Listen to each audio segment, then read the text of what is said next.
चलो बच्चों जल्दी करो, हमें देर हो रही है। बस 1 मिनट मम्मी, हम आ रहे हैं। चलो जल्दी से, नहीं तो पंछी बस छूट जाएगी। जंगल में अभी गर्मी का मौसम चल रहा है। बच्चों के एग्जाम खत्म हो गए हैं। उनका रिजल्ट भी आ गया है। गर्मियों की छुट्टियां बिताने के लिए रानू अपने बच्चों को लेकर अपने माँ के यहाँ जा रही है। मम्मी, हमें भी नानी के घर जाना है। नहीं बच्चों, इस साल नहीं। अभी थोड़े ही दिनों में बारिश का मौसम शुरू हो जाएगा। मुझे और तुम्हारे पापा को बहुत सारे काम है।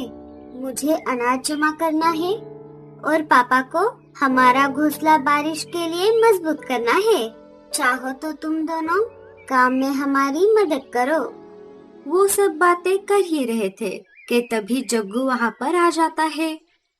अरे जग्गू बेटा, तुम यहाँ पर क्या कर रहे हो? क्या इस साल तुम अपने नानी के यहाँ छुट्टियाँ बिताने के लिए नहीं गए? नहीं आंटी, मम्मी और पापा हमारे घोंसले को पक्का करने के काम में लग गए हैं। इसीलिए इस साल हम नानी के यहाँ नहीं जाएंगे। मुझे घर में बैठकर बहुत बोर हो रहा था, तो मैं खेलने के लिए बाहर आ गया। लेकिन बाहर भी कोई खेलने के लिए नहीं है, इसीलिए मैं यहाँ पर आ गया। क्या मैं, सोनू और पिंकी खेलने के लिए बाहर जाए? हाँ हाँ, क्यों नहीं, लेकिन यही पास में ही खेलना। तब तक मैं तुम सबके लिए कुछ चटपटा खाने के लिए बनाती हूँ। तीनों बाहर आ जाते हैं। चलो दोस्तों, हम छुपन छुपाई खेलते हैं। हाँ हाँ, चलो चलो। तीनों खेलने लगते हैं। छुपन छुपाई खेलने के बाद सबको भूख लग जाती है। भैया, मुझे बहुत भूख लगी है, चलो ना हम घर चलते हैं। ठीक है पिंकी, चलो। अरे दोस्तों, घर का खाना तो हम कभी भी खा सकते हैं। अभी आम का सीजन चल रहा है, क्यों ना हम मीठे मीठे आम खाने के लिए चले? लेकिन हमारे जंगल में तो एक भी मीठे आम का पेड़ नहीं है, वो सारे खट्टे आम के पेड़ हैं। इसीलिए तो हम हमारे जंगल के बाहर वाले इलाकों में जाएंगे। वहाँ पर हमें बहुत सारे मीठे आम के पेड़ मिलेंगे। चलो हम चलते हैं।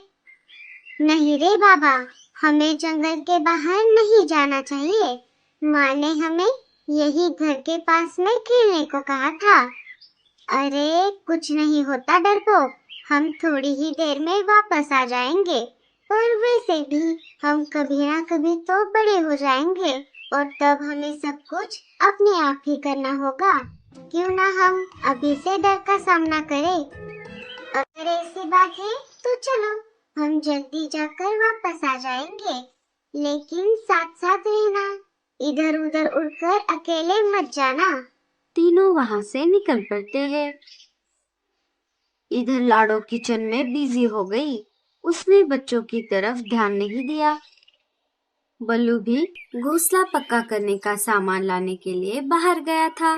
जब तीनों जंगल से बाहर जा रहे थे, तब मीनू मौसी और टूनी चिड़िया ने उन्हें देख लिया।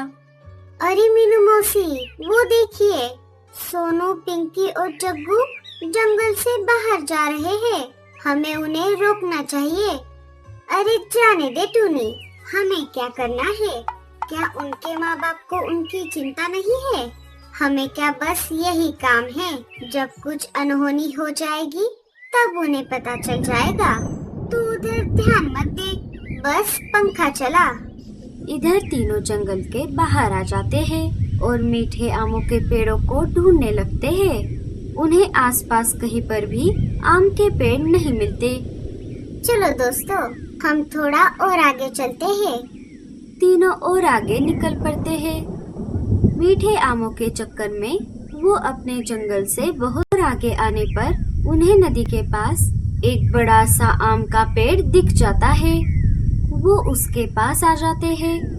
तीनों एक एक आम तोड़ लेते हैं और मजे से खाने लगते हैं। आम बहुत मीठे थे। देखा दोस्तों, हमारी मेहनत का फल। वो कहते हैं ना, मेहनत का फल हमेशा मीठा होता है। ये आम कितने मीठे हैं। हाँ जग्गू, लेकिन अब हमें घर जाना चाहिए। थोड़ी ही देर में शाम हो जाएगी और उसके बाद अंधेरा। अरे बाप रे, लगता है बारिश होने वाली है। मुझे बच्चों को घर के अंदर बुलाना होगा। लाडो घर के बाहर आ जाती है। तभी हल्की हल्की बारिश शुरू हो जाती है। वो घर के आसपास बच्चों को ढूंढने लगती है। उसे बच्चे दिखाई नहीं देते।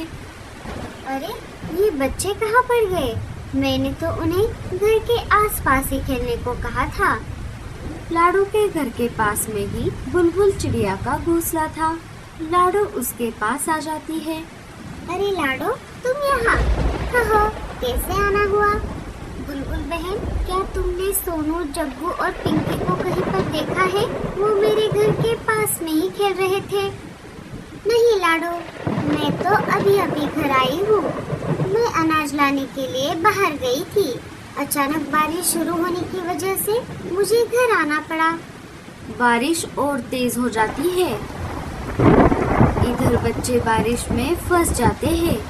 अरे बाप रे, ये अचानक बारिश कैसे शुरू हो गई? अब हम घर कैसे जाएंगे? अरे चिंता मत करो, बारिश कम होते ही हम घर चले जाएंगे। लाडो बारिश में भीगती हुई कालू और गोरी के घर आ जाती है। क्यों लाडो, तुम यहाँ पर कैसे? लाडो सारी बात गोरी और कालू को बताती है। मुझे लगा बच्चे तुम्हारे घर आ गए होंगे। जग्गू, मेरे बेटे। तीनों वहाँ से निकलकर बच्चों को ढूंढने के लिए निकल पड़ते हैं। इधर बच्चे बारिश खत्म होने का इंतजार कर रहे थे कि तभी वहाँ पर एक शिकारी चील आ जाता है।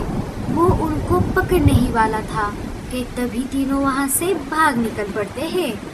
तेज बारिश की वजह से वो उड़ नहीं पाते और नदी में गिर जाते हैं। नदी में गिरते ही जग्गू को एक बड़े पेड़ की डाली मिल जाती है। वो उस पर जैसे तैसे कर चढ़ जाता है। अरे जग्गू, हमारी भी मदद करो, हमें भी ऊपर ले लो। भैया, मुझे बचाओ। जग्गू उनकी मदद नहीं करता। नदी आगे जाकर दो भागों में बट रही थी। जग्गू जिस डाली पर बैठा था वो डाली उसके जंगल के तरफ चली गई और सोनू पिंकी दूसरी दिशा में बह गए। कालू, गोरी और लाडो मीनू मौसी के पास आ गए। मीनू मौसी, क्या हमारे बच्चे आपके पास आए थे? नहीं नहीं, वो यहाँ क्यों आएंगे? मुझे नहीं पता वो कहाँ पर गए हैं। अरे मीनू मौसी, क्या आप भूल गई? हमने सुबह उन तीनों को जंगल के बाहर जाते हुए देखा था। अरे बाप रे, अब क्या होगा? कहीं उन्हें किसी शिकारी पंछी ने खा तो नहीं लिया? ऐसा मत कहो गोरी, हमारे बच्चे हमें मिल जाएंगे। तुम्हारे बच्चों ने ही मेरे बेटे को बहला फुसला कर बाहर लेकर गए हैं। अगर मेरे बेटे को कुछ हो गया तो मैं तुम्हें नहीं छोड़ूंगी। जिस नदी में जग्गू बहकर आ रहा था वो नदी मीनू मौसी के घर के पास से गुजरती थी। सारे घोंसले के बाहर आ जाते हैं। तभी टूनी को जग्गू दिखाई देता है। अरे वो देखो, जग्गू। सारे उसके पास आ जाते हैं। मेरे बेटे, तू ठीक तो है ना? तू कहाँ चला गया था? जग्गू बेटा, सोनू और पिंकी कहाँ पर है?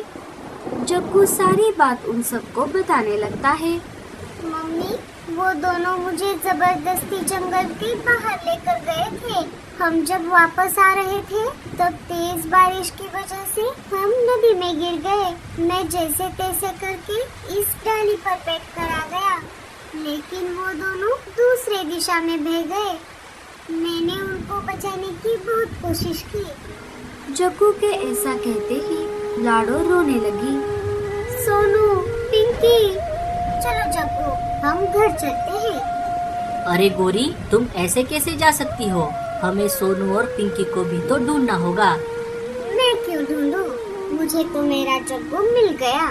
मैं तो जा रही हूँ। अगर आपको ढूंढना है तो ढूंढ लो। इतना बोलकर गोरी जग्गू को लेकर वहाँ से चली जाती है। बारिश भी थोड़ी कम हो गई थी। इधर बच्चे पानी में बहते हुए अपने जंगल से बहुत दूर आ गए। वो जिस जंगल में आ गए थे उसी जंगल में रानो चिड़िया के माँ का घोंसला था। रानो के बच्चे बारिश के पानी में खेल रहे थे कि तभी उनकी नजर सोनू और पिंकी पर पड़ जाती है। उनकी नजर सोनू और पिंकी पर पड़ जाती है। अरे भैया, वो देखो, सोनू और पिंकी। रानो के बच्चे उन दोनों को पानी के बाहर निकाल लेते हैं। रानो भी वहाँ पर आ जाती है। अरे बच्चों, ये सब कैसे हो गया? सोनू और पिंकी रानो को सारी बात बताते हैं। अरे बाप रे, ये तो बहुत बुरा हुआ। लाडो तुम दोनों को ढूंढ रही होगी। चलो, मैं तुम्हें हमारे जंगल लेकर चलती हूँ। रानो उन दोनों को लेकर निकल पड़ती है। इधर लाडो और कालू बच्चों को ढूंढने के लिए निकल पड़े थे। थोड़ी देर बाद सारे एक जगह पर आ जाते हैं। लाडो अपने बच्चों को देखकर बहुत खुश हो जाती है। जब कालू को सच्चाई का पता चलता है तब वो जग्गू को उन दोनों से माफी मांगने को कहता है। जग्गू उन दोनों से माफी मांगता है और बच्चे सबसे ये कहते हैं वो अपने मम्मी पापा को बिना बताए घर से कभी दूर नहीं जाएंगे।